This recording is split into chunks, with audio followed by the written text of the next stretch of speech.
Hello, everyone. Welcome to Gift of Health weekly wellness chat. It's been a while. So back from summer. Yeah. Yeah. So hope you all had a wonderful summer. Yeah, we had a really good summer, good time off, and we'll tell you all about it. For those of you who are joining us for the first time, I'm Dr. Arjun Rayapudi, and this is my lovely wife, Dr. Shobha Rayapudi. We are both lifestyle medicine doctors and co-founders of Gift of Health, where we are teaching people, showing the way how to prevent and reverse disease, lose weight, and keep it off with tasty, yummy foods and simple lifestyle measures. So every week we join to discuss various health-related topics, and we answer any questions that you may have regarding uh, any health-related questions. So we took a good break over a couple of months for summer, and hope you all had a great vacation. It was quite a big thing for us. This summer was very special. Our son, he finished the high school and he spread his wings, and now he is in the university now. So it's a big change for us. Good. So let us know how the audio and video is. Are you able to, let's see how the video and audio is. Give us a like or a thumbs up if you can hear the audio and video, and share. Also share this with your friends and family. Let them know that this is happening, and see. Hey, Vanessa. So video sound is good. Hello, Patrick. Hi, Pearl. Hello. Let us know where you're joining from. Excellent. Good. So you can type your questions in, and meanwhile, let's look at this. Patrick is asking, does whole food plant-based way of eating alleviate acid reflux? Absolutely, Patrick. If there is any diet that has, I would say, can improve your acid reflux, I would the top one on the list would be plant-based diet. The thing is, we have taught hundreds of our Gift of Health students how to eat how to adopt a whole food plant-based way of eating, and we also looked at the data. Like when we looked at our first 350 people who went through the Gift of Health workshops, like where we showed people over a weekend how to prepare a healthy and tasty plant-based breakfast, lunches, and suppers. And these people, majority of them, embrace the lifestyle. And we looked at the data, the results of it. Over 95% of the people who switched to a plant-based diet and stuck to it, they got rid of acid reflux. We initially started the Gift of Health food as a medicine program to help people with chronic diseases like diabetes, high blood pressure, heart disease, high cholesterol, and help people to lose weight. People saw all those results, like finding freedom from these chronic diseases like diabetes, high blood pressure, high cholesterol, heart disease, arthritis. All these things improved. But what was really consistently surprising was how quickly acid reflux improved.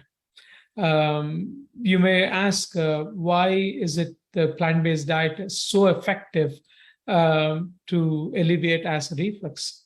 If you look at the stomach acid production, The amount of acid production depends upon how much protein we eat.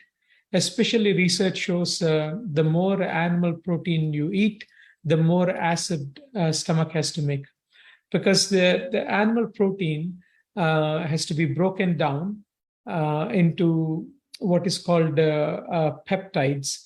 And these peptides get broken down to amino acids. And the first step of the protein digestion actually happens in the stomach. It is that protein digestion is done by an enzyme called pepsin. And for that pepsin enzyme to be active, the stomach has to make hydrochloric acid. So if that acid is not there, pepsin cannot do its job. So in order to keep the pepsin active, stomach makes quite a bit of acid. So the more chicken, cheese, eggs, and meats one eats, the more acid the stomach has to make. Not many people know this. Surprisingly, people get like really shocked when we talk about how chicken and cheese and meats increase acid reflux production.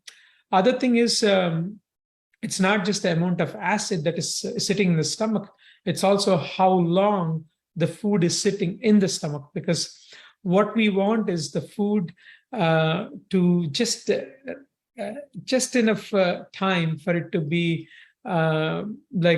processed and sent from the stomach into the small intestine. The optimal time is about 2 hours. Like if the food starts to stay in the stomach for more than 2 to 3 hours, then the chance of you getting acid reflux goes up. So when you eat fruits or vegetables, typically these stay in the stomach less than an hour. Within 45 minutes to an hour, the fruits or the vegetables, whatever you eat, they are processed in the stomach, and then they move on to the next phase of digestion into the small bowels. Whereas the whole grains and beans, the stomach takes about a couple of hours to process it and then move to the small intestine within those 2 hours. Whereas to digest meat, cheese, butter, these things especially the meat and cheese and eggs, they take longer time to digest. They stay in the stomach for a longer time. And you add fats to your diet, like butter, oils, and cheese. These fats, they slow down the emptying of the stomach. That means the food stays in the stomach for a longer time. So what that means is, if you have a meal of chicken, cheese, butter, or eggs, you have a bag full of stomach. The stomach is like a bag full of acid, and that acid load and the food is actually not going south into the intestines, and it sits too long in the stomach itself. And the longer it sits, it's easier for the acid to come up. So, whereas when you eat the whole foods that are plant-based, they're easy to digest. You get quite a bit of nutrients, and none of the except for a few foods, even in plant-based foods like citrus foods and tomato-based foods, they can increase acid production. But what we observed is when people stay away from the oils and the fatty foods and meats, they're able to enjoy even tomato-based foods and the spicy foods, all this kinds of stuff. So if you are eating an omnivorous diet and you are getting acid reflux, try eating whole food plant-based, no doubt about it. If you are eating a plant-based diet and you experience acid reflux, then it's important that you tweak, because sometimes even some people, when they eat plant-based, they eat processed plant-based foods, are like eating fake cheeses, fake meats, eating oil-rich plant-based foods, then you may experience acid reflux. So Hope this helps you to move towards the right direction. So basically, you're saying acid reflux happen depending upon the type of food that might increase the production of acid in the stomach, or if the acid is staying longer in the stomach due to some of the factors. Mm-hmm. So typically the foods that increase acid are foods that are rich in protein, and you gave some examples of it. Mm-hmm. Yeah. So and yeah, obviously the short answer is yes, we can definitely get rid of acid reflux when we change our diet. That's for sure. And whole food plant-based certainly can help alleviate acid reflux. Yeah. So hi Edie, nice to see you. And yeah, good to see you all joining. So we have some questions that were posted in the group too. So, okay. So one question by Kaylin: why are heart patients given statins when indications are that they are ineffective? Well, the thing is, statins, like the indications for statins and the topic of statins, the lipidology. Lipidology is a study of the the lipid profile and the fats. Like the lipidology has gotten so complex. We'll try to simplify it as much as you can. The thing about statins and whether you need them or not, these days it is based upon like your risk of getting heart disease based on various parameters.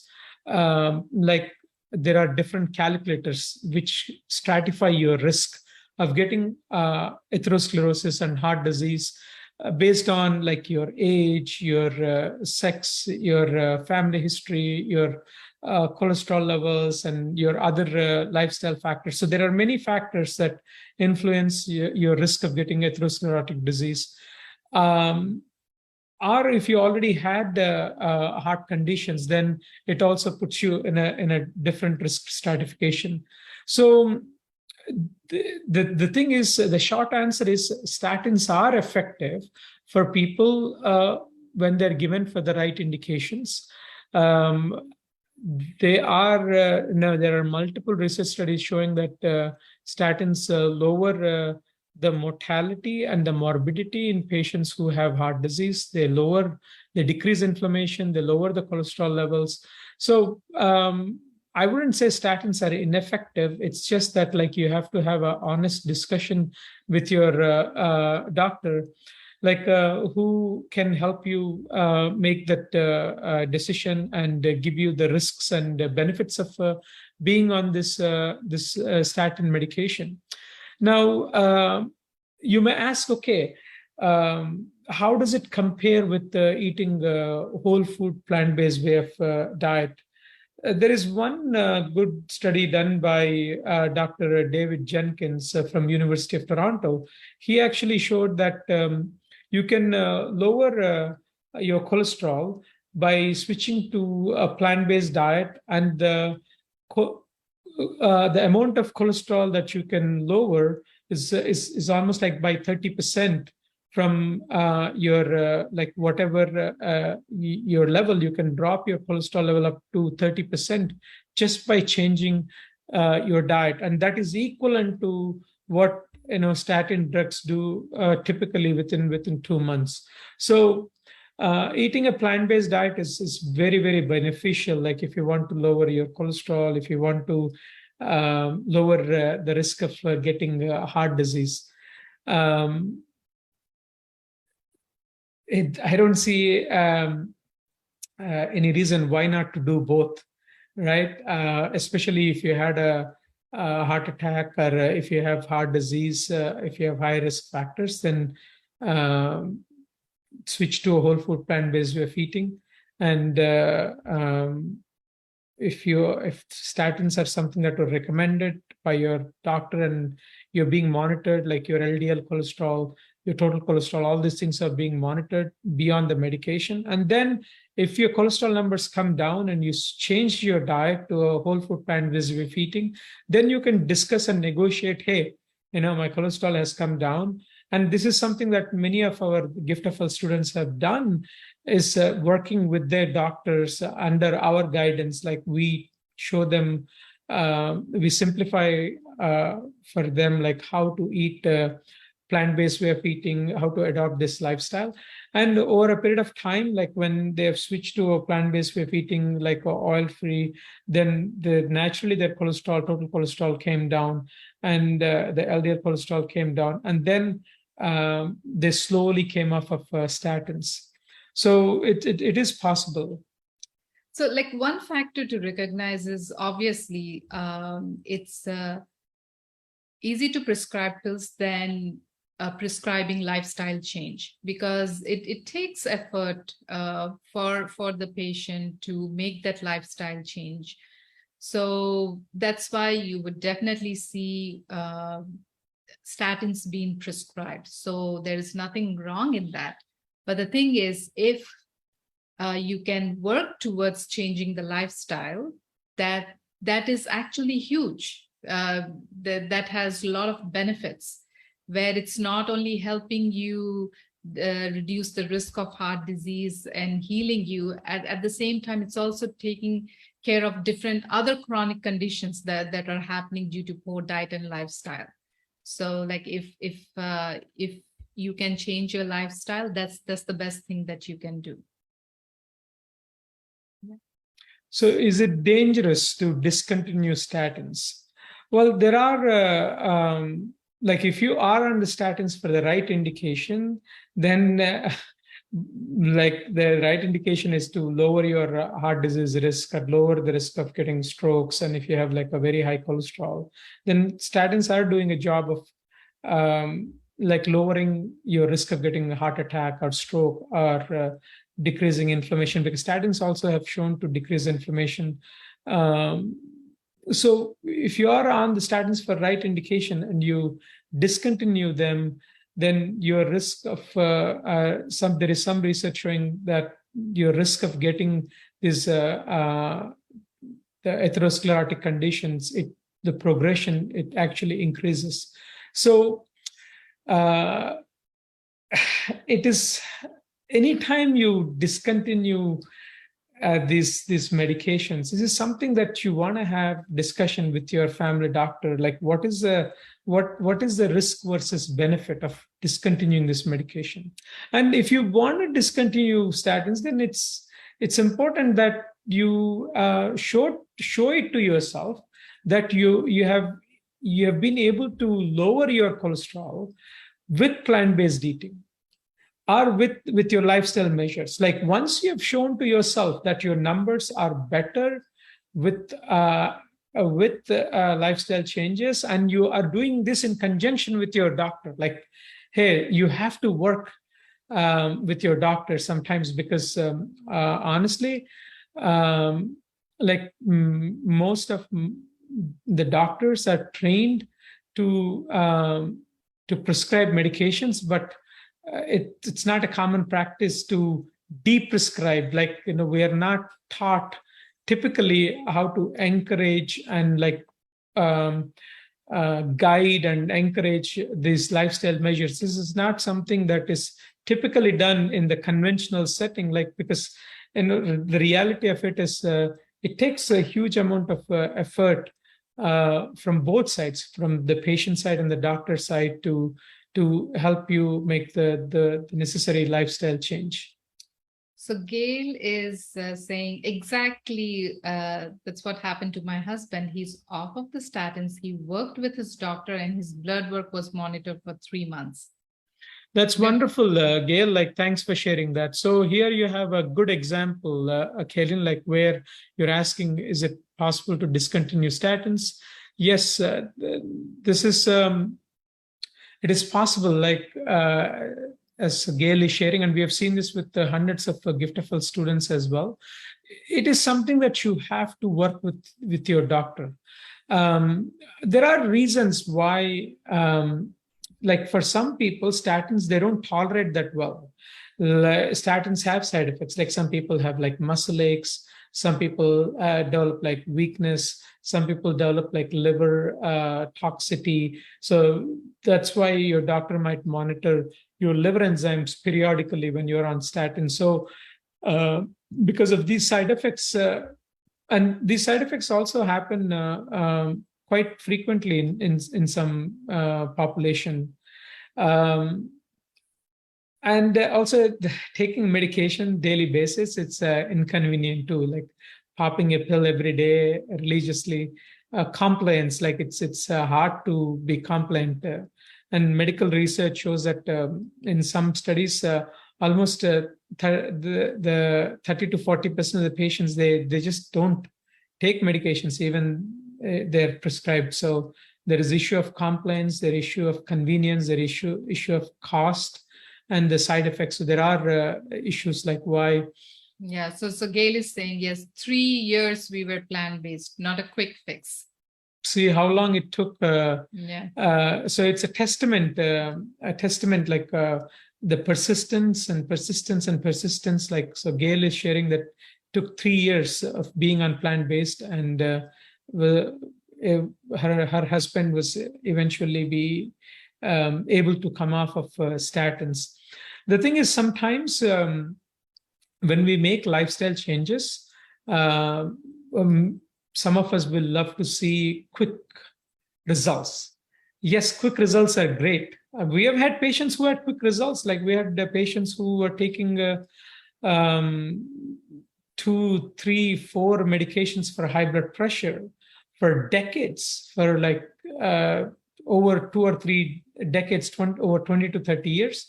They've been able to come off of those blood pressure medications or lower the dose by 50% or more within like 1 to 2 months. And similarly, like we had people who had diabetes for a long time and were able to lower the dosage of medications for diabetes or come off of medications for diabetes within few weeks of changing diet. And in some, it takes a longer time. Like each one of us is different. Just like Rome is not built in a day, you did not develop the chronic disease like just in a day. So it takes time. Like if you want to see meaningful results, like getting rid of chronic disease, or like losing weight and keeping it off, lowering inflammation in the body. If you follow the process, like you will see the results. And the more consistency, the more you keep showing up yourself, the more healing happens. So Bonnie says, it takes time and trial and error on recipes. I'm getting there. Yes, Bonnie. Excellent. So, good. Yeah. So Eric is asking, I was wondering if Boost or Ensure is a good health source. Eric, the thing is, Boost or Ensure, these are like supplements. These are supplements where like you get concentrated source of calories, protein, vitamin, and minerals. This is typically prescribed when people are malnourished, or not able to keep up with the calorie intake or eat well. The thing is, just like you can enhance nutrition by taking Boost or Ensure, there are a lot of things that you can do simply in your kitchen to enhance your nutrition, to get those extra nutrients. Like simply, if you make a smoothie with some greens and some chia seeds, flax seeds, put some fruits like berries and banana, grapes, and add some soy milk or almond milk and blend it. It's so delicious. It's freshly made, and you have like plenty of vitamins, minerals, antioxidants, and protein and fiber coming from these fresh ingredients. So these, like the example of a smoothie that I just shared, it has tons of antioxidants and phytochemicals that will help you heal. Whereas Boost or Ensure, it might give you some calories and nutrients, but the thing is, it doesn't give you those antioxidants or the phytochemicals. And most of these, the Boost or Ensure, they're made with the dairy products, like they're made with cow's milk. And cow's milk itself has concerns like the more cow's milk we take, the more IGF-1 growth IGF-1 insulin-like growth factor one levels, which like if the levels are high, that means we are unnecessarily asking for more and more stimulation of cells and proliferation of cells, which increases the risk of getting cancer. The more cow's milk we take, there is more increased inflammation. Many people get constipation when they take cow's milk. Allergies is one concern. So the Boost and Ensure, if you're unable to keep up with calorie intake for a short period of time, it may help you, but you can look into other simple alternatives to meet your calorie and nutrient requirements. You may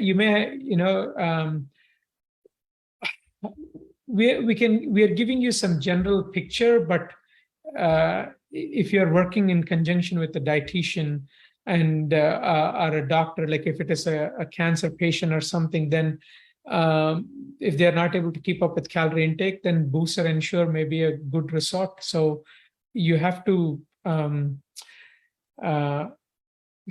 take this as case by case basis, like this kind of advice. So Rochelle is asking, what can make cholesterol fluctuate when you basically eat the same thing? My LDL went from 178 to 86 in 4 months, then went up to 101 5 months later. I don't eat any oils. First of all, Rochelle, it's amazing like how you were able to bring your cholesterol level from 170 LDL cholesterol, especially the type of cholesterol that can cause inflammation, that can increase the risk of getting heart disease, damage your blood vessels.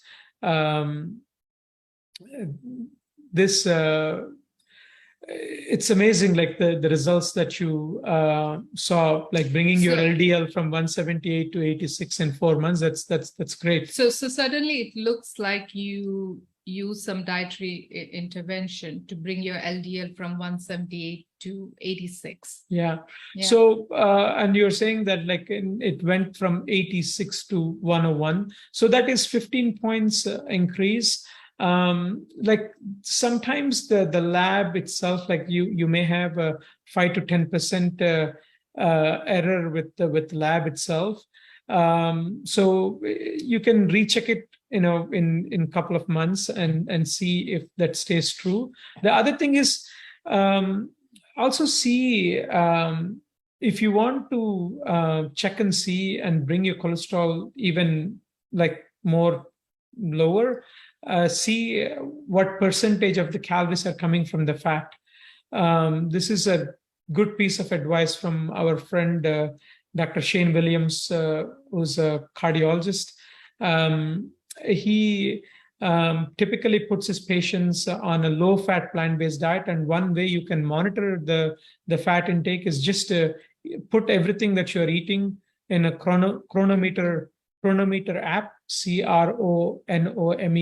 chronometer, and then it will spit out what percentage of calories are coming from fat. And you want to keep the percentage of calories coming from fat to less than 10%, and then you'll see remarkable results with lowering your cholesterol levels. Yes. So just get it checked again and monitor your overall percentage of calories coming from the fat. Yeah. So LDL cholesterol definitely depends upon a lot of factors, like what you're eating, and also when the consumption of saturated fat is more than 7%, you will notice that your LDL is rising up. So even in plant-based foods, like there are certain plant-based foods which have saturated fats. So we definitely want to keep that in mind. when the consumption like when more than 7% of calories are coming from saturated fat, you would notice that the LDL is going up. So unless, I mean, like we see the dietary history, it would be difficult to pinpoint like what has increased the level of cholesterol. Yeah. A lot of good questions, guys. Just very good. Like, keep them coming. Excellent. Yeah.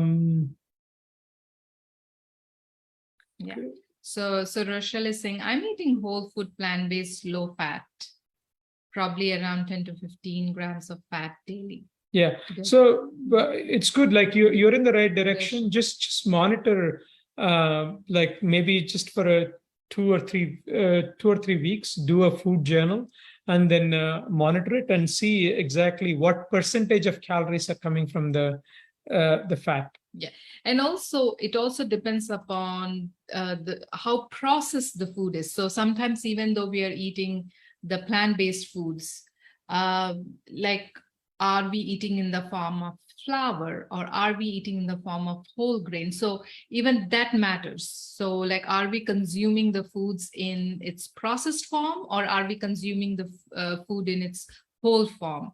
That also makes a difference in our cholesterol levels. Yeah, so these are all excellent questions. Yeah. Yeah. So one thing about this plant-based eating is, especially when it comes to whole food, plant-based can also sometimes we can fall into traps. Like when you choose the grains, the whole grains, see if you can keep them in intact grains rather than powdered or flour-based grain products. So eating intact grains like quinoa, barley, or steel-cut oats or oat groats is more beneficial than eating whole grains in the form of bread or pasta, or tortillas and wraps and things like that, and sandwiches. Yeah. Good, excellent. I think we have another question here. Document.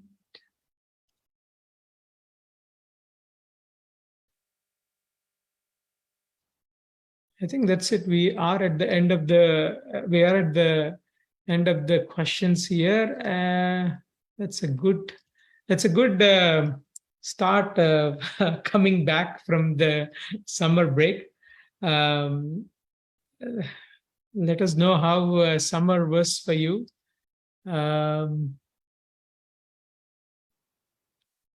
Let's see. Good. Well, if you don't have any further questions, we will take a break, and then we will come back and see you next week. Yeah. Oh, you're so welcome, Rochelle. Yeah. The other thing is, yes, you might have noticed we have changed the days and the time. Earlier, we used to have this wellness chat on Tuesdays. Yeah, I mean, for the very first time, we held it on Wednesdays, then we did it on Tuesdays, and now you would notice that we are doing on Thursdays. So like for this remaining part of the year, we will be doing on Thursdays, and it is 7 p.m. Newfoundland time, so which would be 5:30 Eastern time. So also please note the change of the timing. So we are just starting half an hour earlier than our previous timing. You're welcome, Gail. Welcome, Jacqueline. Good to see you all. Yes. It's nice to connect. Hi, Anne. Hello, Roy. Yes. Good. Yeah. And especially for people who are living locally here in Burin, Marystown, or also like if you're in St. John's, we are actually holding a potluck tomorrow, and all of you are welcome to come. So, and this is the time where you can actually taste all these different kinds of plant-based dishes, and you're able to see for yourself like how you can also have your favorite foods, like whether it is cream cheese, or whether it is cheesecake, or like whether it is meatballs, or so all those kinds of things. So you will be able to actually get a taste like how you can make this food plant-based way and enjoy. So I know like Thanksgiving is coming in Canada. So even this potluck will also give you loads and loads of ideas what actually you can cook for your Thanksgiving meal. So we are looking forward, and hope, excited to see some of you tomorrow. So that's at 6 o'clock or 6:30 tomorrow? Yes, 6:30. Yes, so 6:30 Newfoundland time tomorrow evening at our home. We are hosting a potluck. Yes. That's in Buren, Newfoundland. I know some of you are joining from far, far away. Yes. Yeah, so Eric is asking, Doctor, I always have this craving for sugar. Well, Eric, who doesn't love sugar? That's why it's called sugar. See, one reason, there are many reasons like why some of us have like more cravings than others. Just the cravings itself it's a huge topic, but we'll try to summarize it as briefly possible for you. The thing is, having a craving for sugar is very, very common. So you're not alone. One reason why many people have craving is because if you're not hydrated enough, then you might feel like you have more cravings. So you can see for yourself, like make sure you're drinking like 8 to 12 cups of water or more. And when you hydrate well, you'll see that your cravings come down. You can see when you have the sugar cravings, try drinking 2 or 3 cups of water and see that your sugar cravings will come down. Then the other thing is you may not getting enough nutrients. Like in your diet, if you don't have proper amount of nutrients, like if you need to get good amount of vitamins and minerals and antioxidants, which means like eating plenty of fruits, vegetables, whole grains, and beans. Like when you eat these foods, your body, your cells are flooded with plenty of nutrients. And when your cells in the body are getting the required nutrients, then you'll see you have less cravings. And we have seen this pattern of cravings coming down.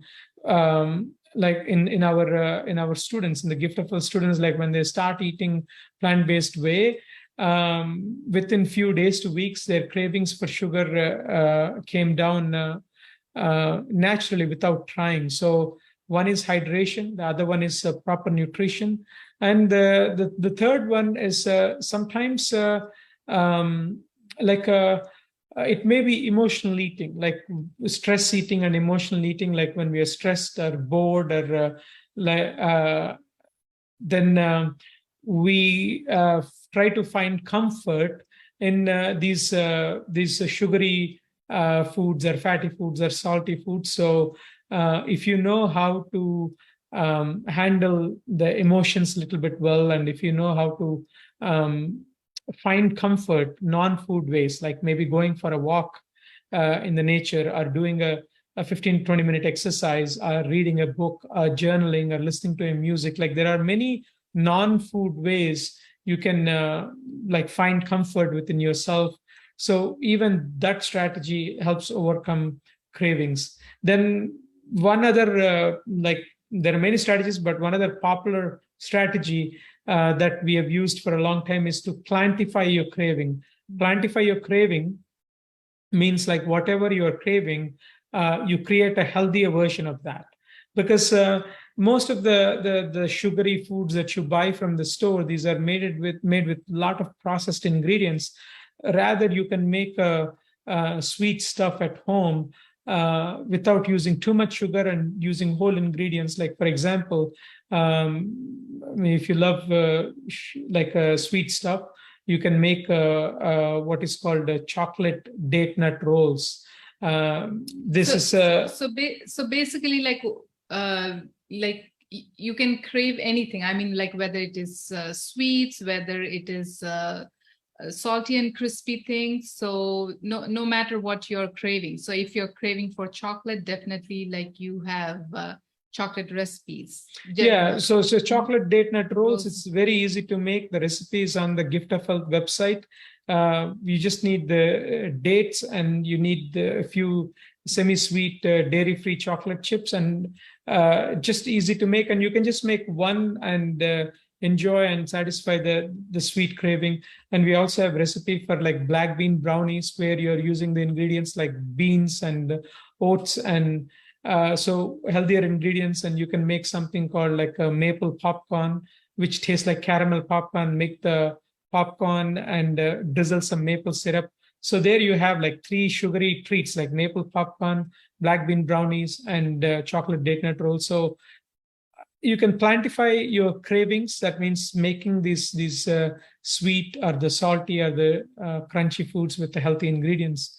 So this is something that is doable. Like you just, it's a skill. So have some patience and focus on learning, and you will succeed over a period of time. Mhm. Good. Okay, so we will wrap this up, and we will see you next week. If you have any questions, you don't have to wait until next week. You could send a message like on the Gift of Health page, or you can post it on the Gift of Health Total Wellness group, and we will automatically queue in your question, and we'll answer that during these lives. Yeah. Ellen is asking, may there be a specific food or foods to combat symptoms of COVID? Ellen, like, unfortunately, we haven't come across any specific food that can help combat COVID. But research did show that if you're eating a plant-based eating, the intensity of COVID is a bit less compared to if you are eating an omnivorous diet. We know, Ellen, like you've been eating plant-based diet for a long time. I don't know whether you're asking this question for yourself or a friend. So eating plant-based foods it will just decrease the intensity of the symptoms compared to if your diet is not so proper. And even among plants, like if you can increase the consumption of greens, so that might help bring down the inflammation, because like greens, they're rich in nutrients and less in calories. So so if you can increase the consumption of greens. And what we found was like adding a lot of spices, like cumin, turmeric, cinnamon, cloves, and even the black cumin. So even that has shown to improve the taste, because sometimes people experiencing COVID lose sense of smell and taste, and black cumin helps to get back that sense of taste and smell. So these are some simple suggestions that you can try, but this is the thing is overall, like eating a plant-based pattern is one of the good insurance for you to help you with during the journey of COVID. Fortunately, the intensity of COVID has gone down quite a bit. Mm-hmm. Yeah, all the best, Ellen. Like we will keep you in our thoughts, yes. And you will get through this more and more. Yeah, you'll see, like every day, every week, you'll start to feel more and more 100% again. Yeah, good. Yeah, and like drink lots of hot water. Even that helps. Yeah, that helps to feel better. Yeah, it's just like warm water. Okay. So keep them coming, and if you're watching a replay and if you have any question, just type it in, and we will answer it in the next slide. In the next session. Mm-hmm. Enjoy, everyone. Have a great evening.